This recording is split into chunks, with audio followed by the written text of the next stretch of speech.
Welcome to the Project Endure podcast, the place where we talk about life, endurance, persistence, perspective, and so much more. I'm Joe Rinaldi, and I'll be your host. Let's jump in. Before we get started, let me ask you a question. Have you ever noticed that what you wear has the power to change how you feel? Project Endure apparel is designed to remind you that easy won't make you stronger, and that growth is an uncomfortable choice that we all have the privilege to make every day. Look good, feel good, and perform good. Head to the link in the show notes to shop Project Endure apparel and keep on doing hard things. Now, let's get to the episode. Welcome back to the Project Endure podcast, episode 43. We have myself, Joe Rinaldi, and we have a very, very special guest in New York, Dan Churchill. Dan, what's up, man? Joe, my man. Dude, pleasure to be here. And just want to say it's awesome what you do, and I appreciate the message you are sending to many people, including all your listeners, man. So keep being epic and paving the way for many people to be inspired by what you do, dude. That means so much to me, man. Now, I have to say right off the bat, you are in contention already for the coolest accent on the show. So we're 43 episodes in, episode 9 for Scottish accent. We're in contention already. Scottish is good. So tell us a little bit about where you're from. Give us your background. Sure, man. Yeah, like I also do want to say that I'm very competitive. So if I don't win, I'll be really disappointed. So I've got to find every ounce of appeal with my accents to get the coolest accent out of it. But as you said, I'm from Australia. I'm from a place called the Northern Beaches of Sydney. So for a lack of better way of putting this, I effectively grew up wearing board shorts and that's it. So if I went to a meeting, it was board shorts and like a t-shirt, wearing flip-flops or what we call thongs. Don't need to go down that whole web hole anyway. But yeah, man, like I grew up in, being by the water, obviously surfed, loved the water, played rugby my whole life, really loved being an athlete in that space and having a really cool idea to pursue that. Like, honestly, like my mission from since I was like 6 years old was like, I want to be a pro athlete for rugby. So anyway, and then I got injured and it didn't work out. But throughout my time, I just was super fascinated by athletes. I was super fascinated by high performance. And when I finished my high school degree, I was like, well, what do I want to do? I'm like, I actually don't know. So I just decided to do something that I love. And that was an undergraduate degree in exercise science, sport management. Did that. And then I was like, I don't know what I want to do when I finish that. So then I'm like, okay, well, I'd love to learn even more about performance athletes. So I did a master's in exercise science. Ironically, I did go into internships with that S&C program. I work with athletes on that training level. But today I'm a chef, which is not something that degree does. But what I will say is that degree absolutely puts me in a very unique position because I'm able to firstly speak to athletes just on a related sense, but to also every element of food that I put out there, most importantly, is tasty, but it also allows people to truly discover the best way to get the best out of themselves through performance. I love that. So I've had a couple people reach out and actually submit questions that they wanted me to ask you a little bit off the beaten path of the show, but I've got 2 that I selected. And so Sick. I'll give them to you both at the same time and you can choose how you answer. But one is, what is the hardest meal that you've ever cooked? And 2, what's the biggest life lesson you've learned through your craft of cooking? Yeah, cool, man. So we'll do it in order. I think it was more the circumstances of the kitchen, but when I was in Korea with Lindsay Vaughn, I didn't have much to work with. We're in a pretty remote area of Korea obviously we're in the mountains, and the location we're staying at was not fit for, a typical kitchen setup yet. So the oven location was actually at the other end of the grounds. So if I ever cooked anything in the oven and I had a fry pan going, I had to really coordinate my timings on those things. So I would say the hardest thing I've done is provide that at that event, provide a high performance meal at that event under the circumstances of the kitchen I was given. But yeah, there's been some pretty, I've done what's called a crock and bush before, which is a delicate mountain of, amazing choux pastry filled with cream in a triangle with toffee all over the top. And if you screw that up, if you don't make it look pretty, everyone knows about it. So that's pretty tough. But we all know baking is very meticulous. But I would say more in the realm of what we're talking about today is definitely the first one. The biggest life lesson. Oh, this is a good one. I would say that with food, everyone automatically thinks of the nutritional value that you get from it. And without a doubt, obviously, that's absolutely what first does come to mind generally. Through the lessons of dealing with both athletes and what I call everyday legends, I've really understood the impact of food on a whole other level. Because now that I've really studied the endocrine system, our hormonal system, I've truly understood how food plays a role in that and optimizing our performance too. And so when I sit down and provide food for an athlete at a high level competition, whilst my focus generally is on nutrition, I have a huge focus on how this will bring out the best in emotions, whether it be a nostalgic food, a great memory, a feastable area where it's like for the whole team, everyone can enjoy. Because ultimately my job is to help the athlete recover. And if I do that in a way that allows them to fully just be chilled out and relaxed, I've done my job, and not have to worry about how much to eat, am I getting enough protein, all that kind of stuff. Because at the end of the day, that's not what anyone wants. But biggest life lesson, the impact of food outside of nutrition. That's beautiful. I can relate. So I'm a physical therapist by trade. And one of the things that I've always been fascinated with is all of the things outside of actual hard physical therapy skills that go into impacting someone's rehab. So the rapport they have with the physical therapist, the music that's playing in the clinic, how they're welcomed and greeted. And all of those things are so important and so overlooked most times. So I love that, Dan. What's your favorite food, by the way? Yeah, I just want to touch on that for a second. Yeah. I think it's so important that what really does separate, someone like yourself from, someone just trying to do if you do the curriculum, cool, you're going to learn an amazing amount. But if you truly look at an athlete and look beyond just what you were told and really break them down from you personalizing and understanding it, it's where you really succeed and are able to change the game with that athlete. And when I say athlete, I consider us all athletes in our own way. Mums, absolute athletes. Young dudes coming out of college, don't have a D1, offer or whatever it is. You're an athlete in your own right. So I think being able to differentiate yourself outside of the curriculum is what really sends you as an amazing PT or any landscape what you're working with. Favorite food, bro.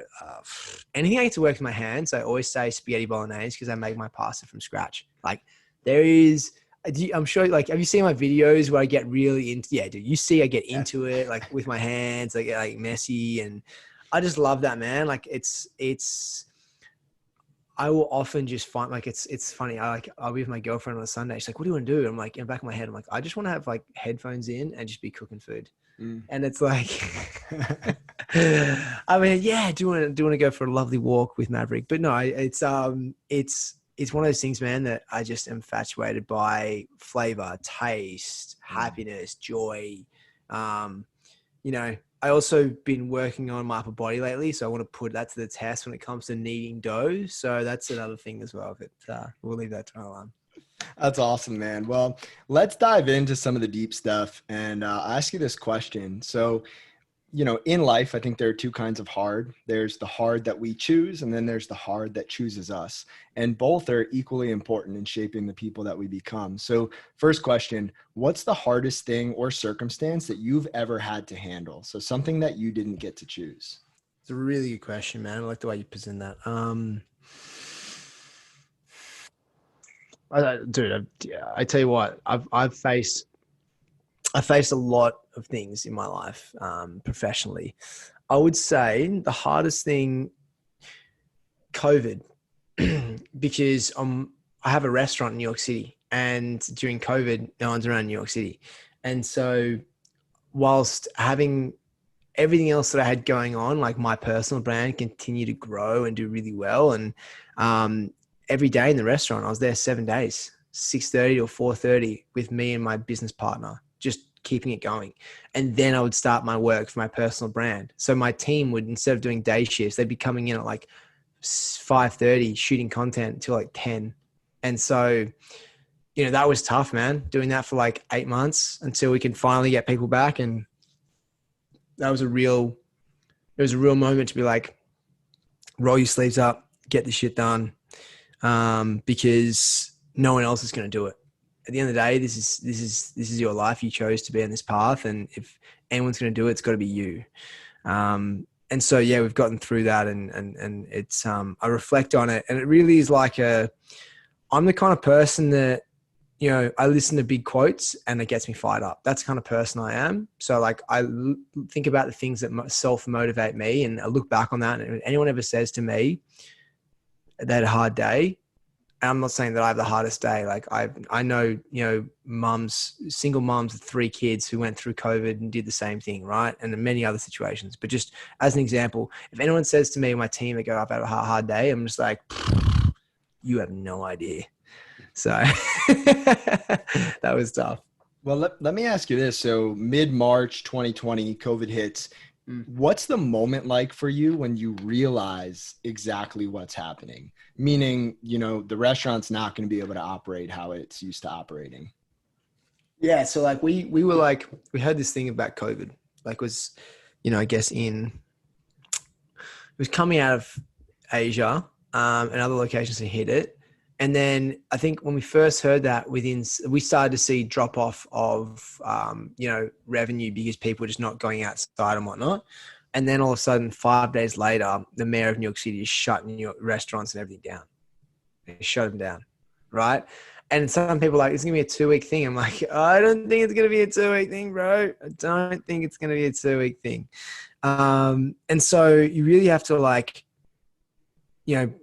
plan what that looks like. People are flying out of the city. Like, I'm Australian, so I'm like, I can't really go home because I can't, like, not allowed into the country. So I got no suburban house to go live at in Minnesota or something like that my friends are going back to. So I'm here with my business and my local Aussie friends. And so what are we going to do? We're going to, band together and do what's needed. But effectively, I legitimately wrote a plan. I wrote a plan in place. I'm like, look, if we're going to be doing this forever, for the foreseeable future, it's going to happen. I spoke to my personal team, and we, the 4 of us sat down and we were like, okay, what's the plan here? What do we want to do? And ironically, it's like everything was digital then, right? So everyone was after the healthy recipes to cook at home, fitness ideas. My ask for my brands that I'm working with was I cannot tell you how much busier and my reach, how much that expanded since COVID because of everyone wanted access to things online. So on one hand, I got physically busy at the restaurant because I was back doing labor. And then at the same time, I had all this work. So my team wrote a plan out and I was like, what's achievable? What can we do? And I'm proud of them, really am. But then we executed and we did it for 8 months until we could slowly get the team back together and from the restaurant and grow, continue to grow now. And now I've got 5 or 6 people on my personal team. And it's, you look back on that and go, wow, we did that. It's pretty cool. I think it's really cool to see how when things are disrupted by an event like the pandemic or when things are disrupted in general on a societal scale or just on a personal scale, there's opportunity. And I think the opportunity comes in looking at what can you control. And that's exactly what you did. You wrote a plan, you executed. If you look back on your life, have you always been that person who said, all right, this isn't going how I wanted it to go, but what can I control? Dude, I don't know if you know this, but I have I guess a phrase I refer to all the time. It's called control the controllable. It's like, I have it at the office. I have it, I'm constantly using it in my ebook and my newsletters. And at the end of the day, if something happens that's outside my control, there's no point worrying about it. But if there's something I can do that is within my control, I that's on me. So I couldn't control COVID. What I can do is action the things to look after the things I can control, which is putting restaurant menus out, and I think that's so important that you really start to think about, if something doesn't go well for you, how much can you control that next step? You may not be able to control what is said to you, but you can control the action about you put yourself in the best position to succeed. Don't make other people have any choice but to say yes to whatever opportunity is. Don't allow them to have a sense of doubt, because you are controlling your ability to put yourself in the best ability to move forward. And on top of that, and you said something earlier, it's like, if everything's going smoothly, that's great. You got a great system in place. But what really creates and builds character and determines a good, say, for example, a chef, when you're on a line, busy service, but everything's running smoothly, everything's systematic. When the chicken docket comes in, your grill master knows exactly how many ounces of whatever sauce or whatever chicken to put on. What happens when someone drops a plate and they have to redo that all again and you're out of system? That is what determines a good chef. Because someone can be in a robotic state, but what happens when shit hits the fan? How do you control it? So you think about, your listeners' respective weekly routines. Your routine's great. What happens if things are outside of your routine? How are you handling them? That's what determines your ability to really succeed, in my opinion, because you can have a lot of things that you can control, but then you can have a lot of things that are outside of your control. How are you going to control things you can do and bring things back to a homeostatic environment? I think that's something I continue to learn on, man. Yeah, I absolutely love that. And just on a personal level, I mean, the biggest relatable note in my life is the fact that I'm essentially losing my sight. And it took me, the better part of the past 18 years to come to terms with the fact that I couldn't change that. But what I like to say is, what I've lost in sight, I've gained in vision. And as I'm able to see less and less of the world around me, I feel like my perspective has just grown in so many amazing ways that, to be honest, I wouldn't be the person I am if I wasn't going through what I'm going through. And I think the response and controlling what I can control has been just such a staple in my life. And I'm so glad that you expressed it the way you expressed it. Yeah. Dude, that's huge. Like, you think about this for a second, you are going to have the most heightened senses of your palate and your fingers and everything you touch. Like, on that note, it's like, that's exceptional. You're going to get food that you're going to be able to really break down with your flavor profile because you're forced to. I think, and that's going to be like a tough journey, but at the same time, it's like you're going to see things differently, more so than any of us can. I'm really excited to see how that unfolds, man, how you continue to tackle that challenge. Thanks, Dan. You're going to kill me over here, but I pretty much eat like peanut butter sandwiches and that's like pretty much it. You're going to have to come down to Philly and cook for me sometime. Oh, dude, you're going to see this new series got coming on 10,000. It's called The Cleanup. I'm going to take some of my athletes and clean up their diet that they've been routinely having. So maybe get you on that one day. That'd be pretty funny. That sounds good, man. Well, so why don't we transition then? So COVID, obviously something you can't control, but you figure out what you can. Yeah. What is the hardest thing that you've ever chosen to do on purpose, and why have you chosen to do that thing? It's so funny. I would say move to America is probably it. But at the time, I didn't think it was that hard. Like, super naive. Like, I'm just like, oh yeah, like I'm just going to move to America. And like, it took me to get the right visa, to have a contract or two in place for that to happen. But then when I moved here, it's like I had a profile in Australia before I moved here, but no one knew me in the US. Like, this wouldn't have happened because you wouldn't have known who I am, right? Yeah. And so I had to start again. I was on couches. I was like, I was starting from, I didn't want to touch any money I had in Australia. So I effectively just put my head down and I started grinding it out. I started doing events. I started creating more content. I was consistent. And that's what I did. Like, I was like, hey, the other day, every time I get up out of bed, if I haven't done anything, then that was a waste of a day because, I have 3 years on my visa to make it to show that I can really be here and have an impact on the food world. So That was probably it, man. So, 7 years later, we're still here. So it's all good. Or 6.5. Wow. So 6.5 years ago, you decided to come to America. What was the driving force to come here? So I just see the opportunity with food, and in my space particularly, I think being a chef is one thing. Being a chef with athlete vision and performance is something else. And I signed a book deal that got me over here, and then I started doing TV. And I think the most important thing I always say is, being big in Australia is cool, but having the impact in America means you can have an impact on the world. Mm. And my mission's always been to have an impact on the world. So, from the moment I got here, I'm just like, the energy is something else, right?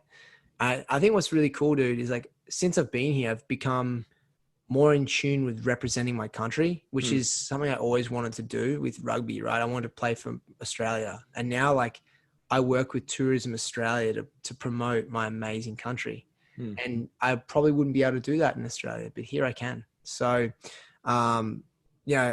be it watching American Pie or Remember the Titans, or you name any NFL or American sport movie, I've watched it that's inspired me to want to be here. That was it. Tap that onto the worldly awesome energy that you have of New York City, and it's kind of infectious. So you come here to America 6.5, 7 years ago. You put your head down and you just start working. Can you take us through the path from when you first got here to where you are right now? Because I would imagine you've done quite a few different things before you found your lane that you're in right now. Yeah. So came over, started writing the book for the launch of the book itself. In that time, I was doing pop-up dinners. So, starting to do that. And then through social media, I was creating content, easy, healthy recipes through my website, understanding email, understanding SEO, understanding tracking. And then brands started to approach me because I was doing content that was in the food space, and, how that started to work. So that started sucking my income. And then after about 2.5 years of working with like Food Network and New York and this book deal, I opened Charlie Street. So Charlie Street came around because I needed to have a restaurant that people could actually relate to all the food I kept putting out. So I did that. And then, then another year went by. We got introduced to Under Armour, which exposed me to some amazing athletes, including Lindsey Vonn. Went to the World Championships with her, went to the Olympics with her. I've been with other athletes as well. And the restaurants enabled me to also create some amazing relationships in general, but I work with some amazing hotel groups throughout a period of time. The interesting thing is, like, through this time, I also built a studio kitchen in my basement of my restaurant because I realized the impact of content, but also the demand for it. And we were being asked to like create content like nothing else. One thing that's hard in New York City, particularly, is to get a kitchen where it's front facing with burners is very hard. It's also the day rate of a studio kitchen is very expensive. So I thought I'd just put my money into my own studio, and I did. And so we have this kitchen below my restaurant where we shoot all our content and do my podcast. So I launched that. And then I think like this is where things really start to get interesting. It's like I'm churning out content pretty regularly. My team, which is just me and a videographer at the time, and Maddie, are just constantly churning, all these kind of videos across different social content. We're doing events. I've got my, opportunities with these brands. But then, Good Morning America becomes more regular. The Drew Barrymore show recently started to do more work. Food Network becomes more of a thing. And so my brand continues to grow in this space, dude. And now I look back and I'm like, I've got brands that I've been dealing with for 5 years, 6 years, which is Athletic Greens. I'm now the chef for Centre with Chris Hemsworth's fitness app. And you've got 10,000, which I'm stoked to be a part of, Super Coffee, like all these really powerful brands who, like, honestly, I have the ability to have impact on, not just the content level, but, I speak to the CEOs of these companies. So it's really, really cool to have an impact at that level. And I'm meeting some of the most amazing people on this journey I now call friends, like Nick, Adam Klink, like the whole BPN team are just a great people. Jimmy, Devin, all these guys that I'm in this world that I don't take for granted, because I know there's so many people out there who just want to hang out with Devin or hang out with Jimmy or, grab a coffee with like me, they say. And it's just like, these are the guys I call like every couple of days and just hang out with. Like I'm Devin's birthday's next, is in Austin, and I'm excited to go down there. I'm like, he's my mate, right? I don't think about the things I like, and so I think for me, this period of time, and I'm looking beyond, like I've got some really exciting announcements for next year, with the space of like, shows and whatnot, and a really big opportunity in the restaurant space. But like, right now, I'm just grateful that my team now is growing, and the people I get to hang out with are my friends. And it's pretty exceptional. You can look at your friends and be like, they're the ones who would kick my ass if I did something wrong, but also like they're the ones who love me for who I am too. So, and I got to give a quick shout out to my team. Like we're now creating third-party content for other brands now. So it's gotten in a position where the Epic Table's podcast, got the newsletter.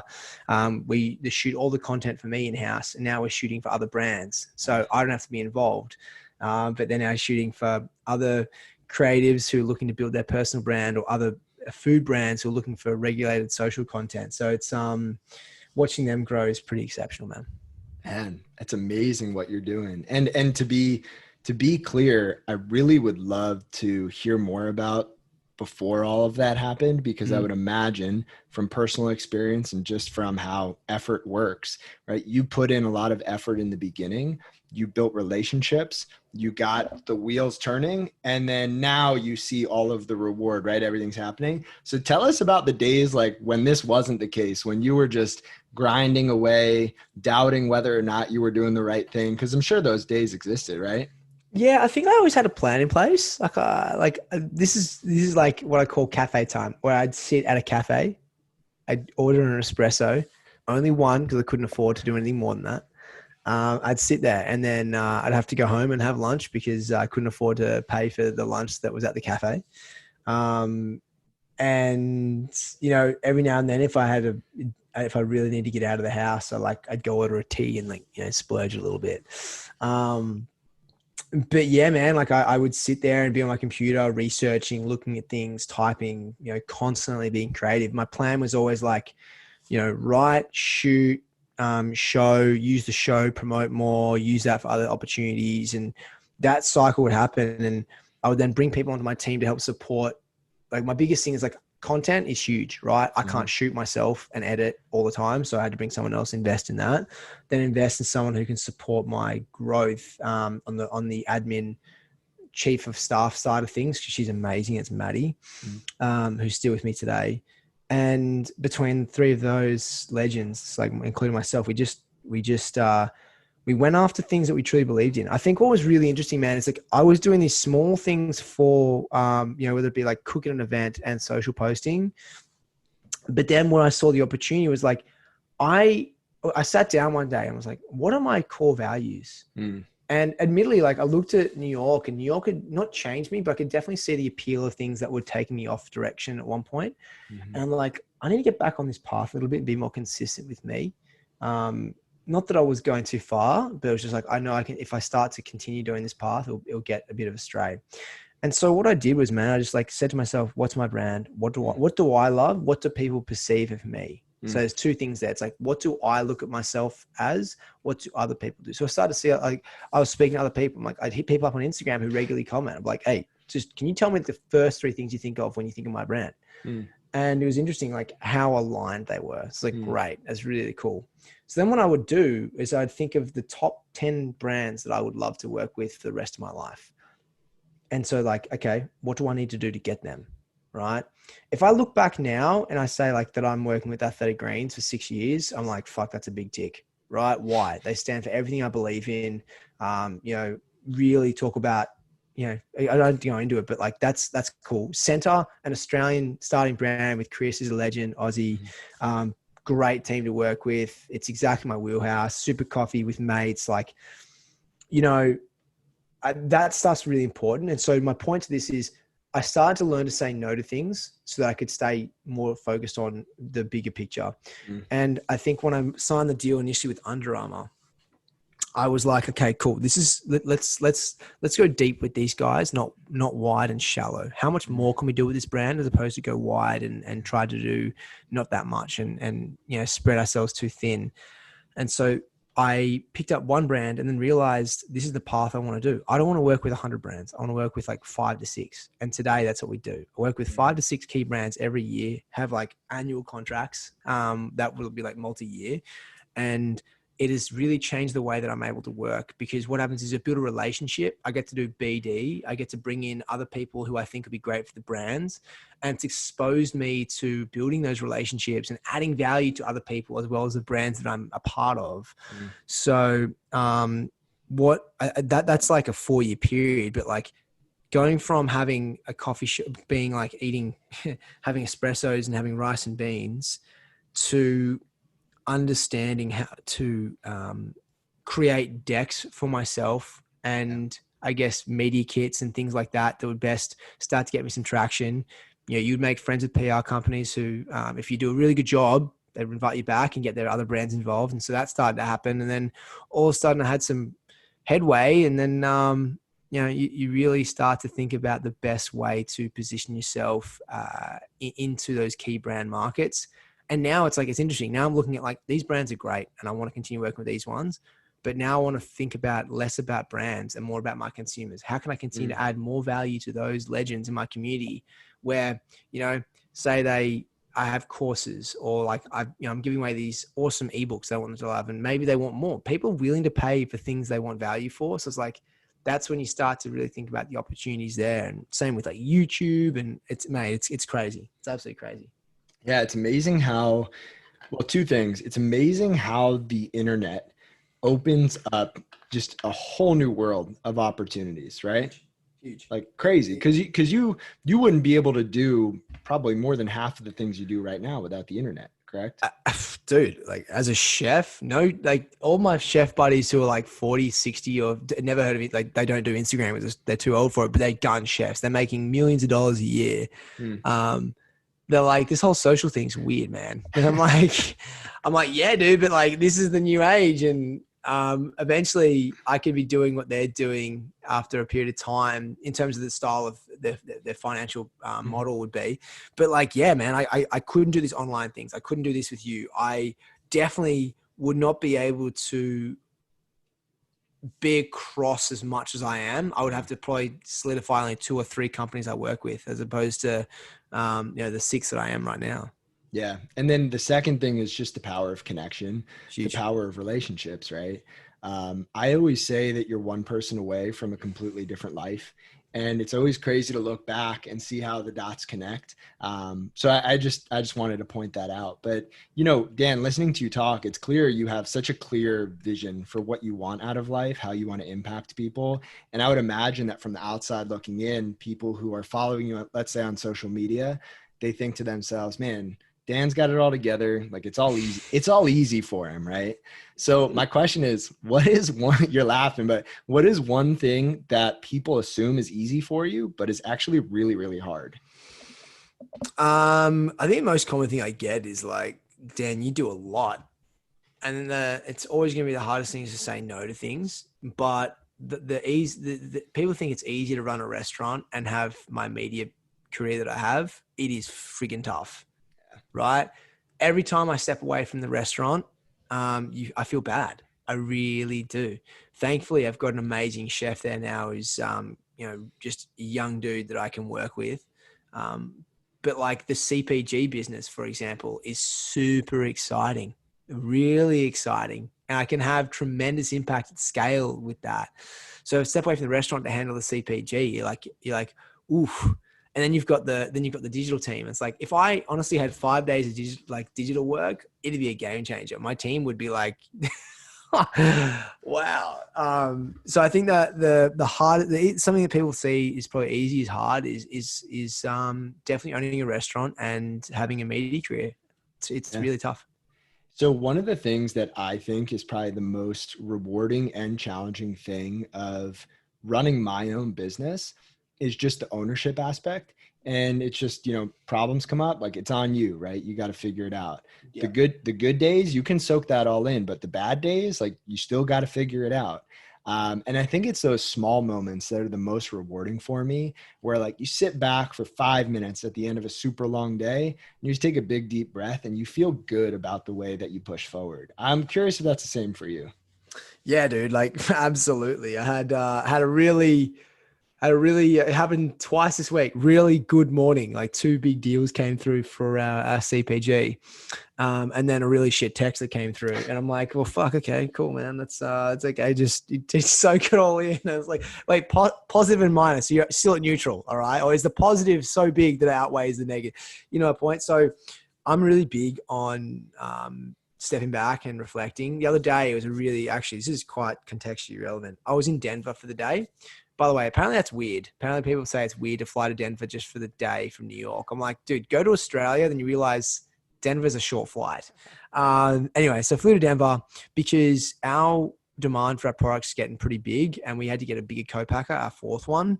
So we've now got our fourth co-packer. We've gone to our fourth co-packer. We don't have 4 co-packers. We have our 4th stage of co-packing. And I was speaking to the entire team there when they were doing it. And I had to step back for a second and reflect. I think I put this up on LinkedIn. It's like, I started my chorizo and bolognese in my kitchen, in my studio kitchen in my restaurant, and it created like 1 tray of product. And right now I'm watching 240 trays get cooked every 30 minutes. And I'm like, hey, just getting here is pretty amazing. Like, to go to that scale is awesome.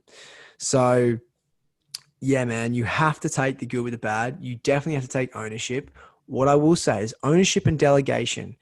I found that there's a good leader is someone who definitely takes ownership, but doesn't feel they have to take it all under themselves to action the way to fix that ownership.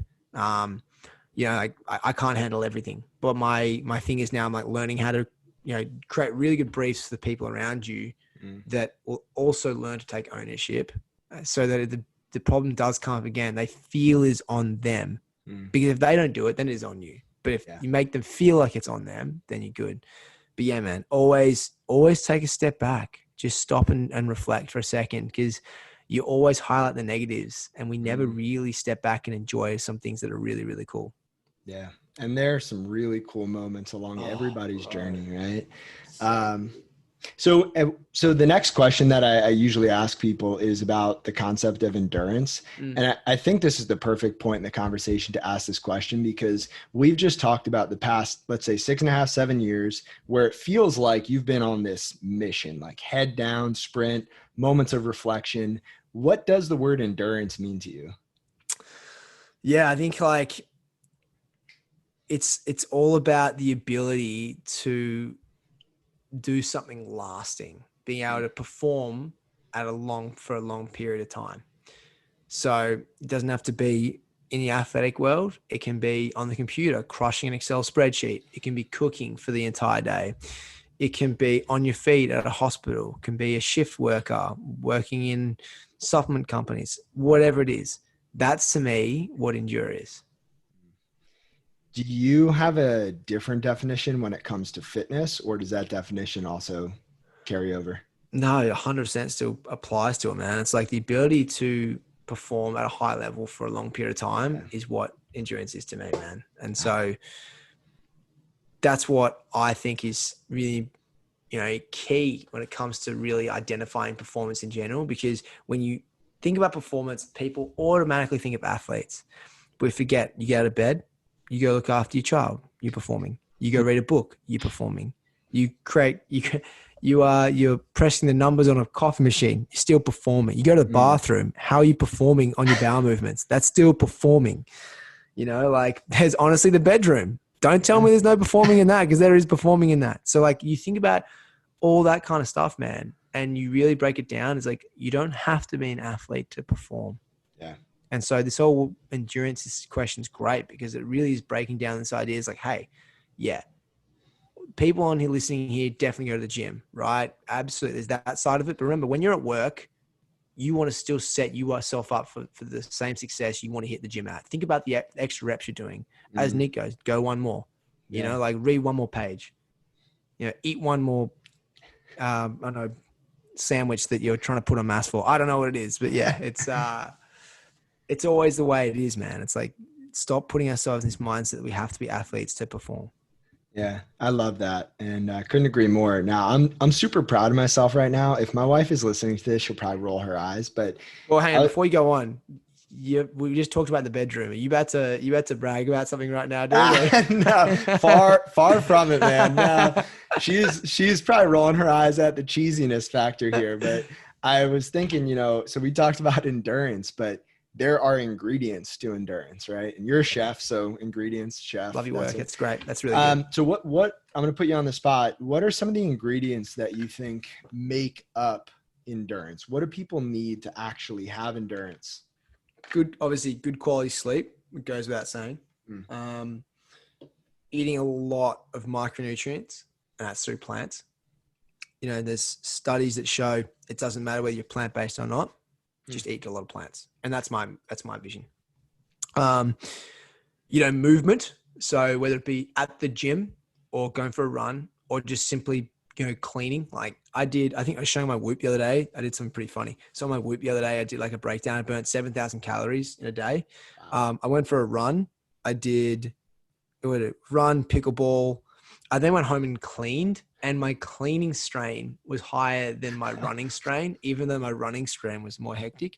I also, for some reason, I don't know if I was just so excited, but Top Gun registered an exercise. So when I went and saw Top Gun, anyway, so that full day was 7,000 calories. My point is that movement in general, so cleaning generally does get you a lot, but just moving specifically in the way that you're trying to action your performance.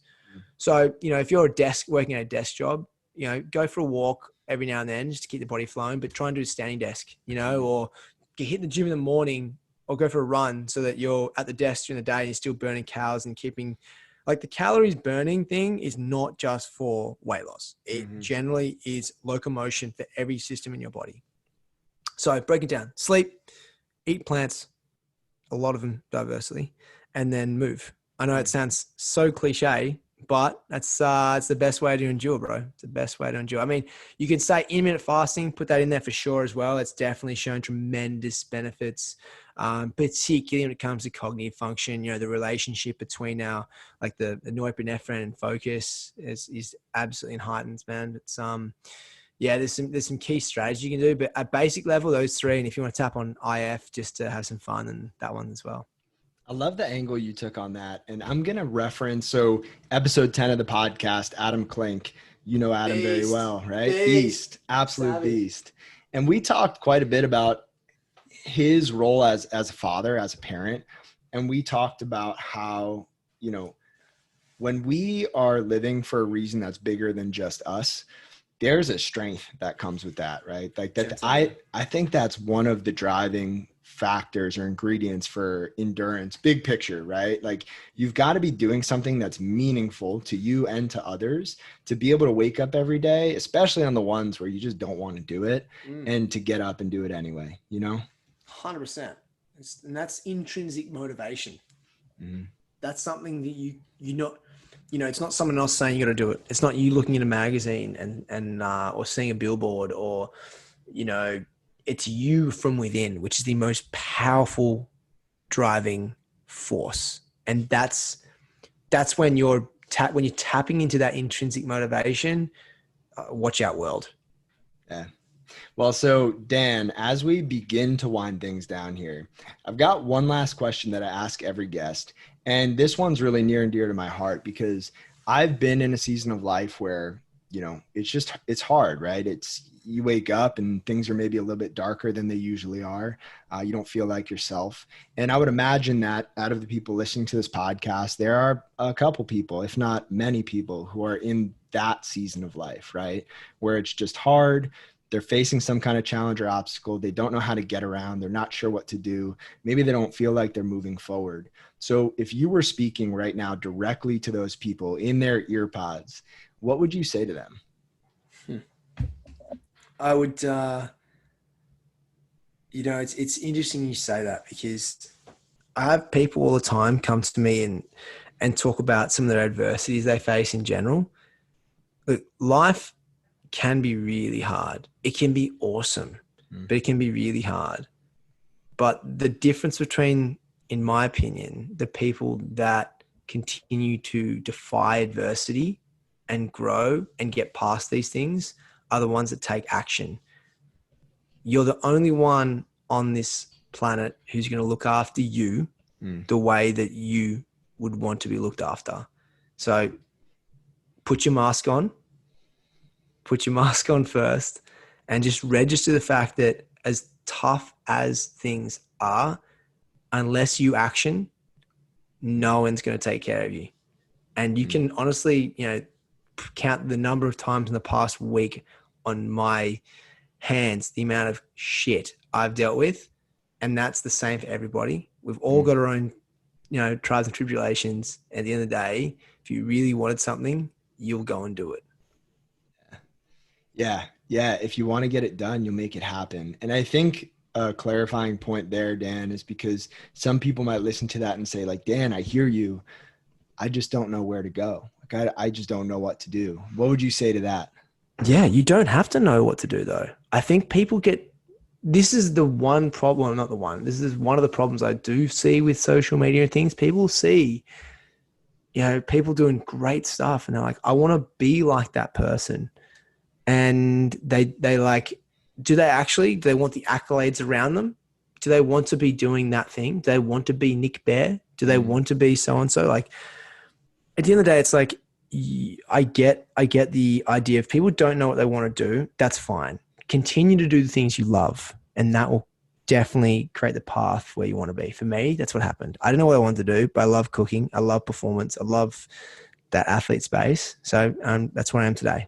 Very lucky, right? Because I knew what I wanted to do from a young age. But say I do know what I really want to do, and I just don't know where to start, I would think about the people that are already doing it, follow them, ask them questions, continue to ask them questions, reach out to them, think about books that would be in line with it, and don't give up. Like, it's chipping away. It's like an exponential curve. You chip, and eventually something breaks, and all of a sudden, sweet, you made some headway. And then you got to go back to that chip stage, chip away, and then you get a bigger break, and then chip, and eventually it becomes a smooth action. A lot of things you're talking about right now, Joey, are like, I call the jump, where people are like in a steady job, enjoying themselves, but not really living to their full potential. They're on a great base salary. They feel comfortable, may have some kids and a lovely wife or a husband. And here they are. They're like, okay, well, I see these people doing these awesome stuff, and how do I do it? I'm like, here's the way I would do it. Start having a side hustle until your side hustle can pay the amount of your base salary that makes you feel comfortable. Just continue the side hustle. Once you finish the side hustle to the point where you can make the jump, and then bring on another account or find that way.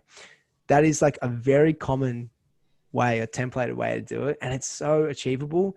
It just takes a lot of hard work, particularly at the start. And I liken it to creating an email flow.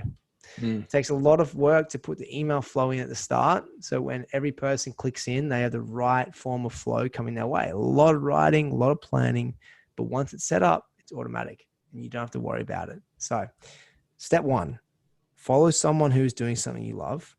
If it's really within what you love, continue to reach out and ask them questions. At the same time, if you want to find a way to make that jump, supplement your income by having a side hustle until you can make that jump itself. I think that's the most responsible way to do it. The other way you can do it is just go, I believe in myself so much. Fuck it. Here we go. Which is kind of what I did, I guess, by jumping across. But I was like, I was 26 at the time and didn't have any other responsibilities other than myself. So that's a bit of a different question. Yeah, I did it the first way. You did it the second way. They both worked out. That's it, man.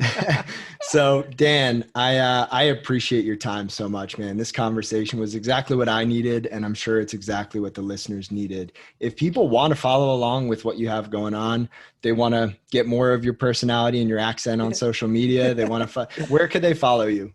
Yeah, man. It is Dan_Churchill on Instagram. If you head to my website, danchurchill.com, sign up for the newsletter. We report news in the space, nutrition and also athlete studies as well. And then I always have some fun facts in there. And we leave with a recipe. So, Joe, one day we get you featured on there, bro. It'd be pretty fun. Sounds good, man. Well, for now, thank you so much and keep up all the great work. Thanks, bro. Appreciate it, man. If you enjoyed this episode of the Project Indoor podcast, go ahead and subscribe, leave a review on your platform of choice, and share this episode with a friend. It helps us get more conversations like this out to more people like you. We appreciate you, and we'll talk to you next time. And one more thing. If you're looking for a community of people all striving to be better together, check out the Project Indoor Hard Things Club. The link is in the description below. We'd love to have you.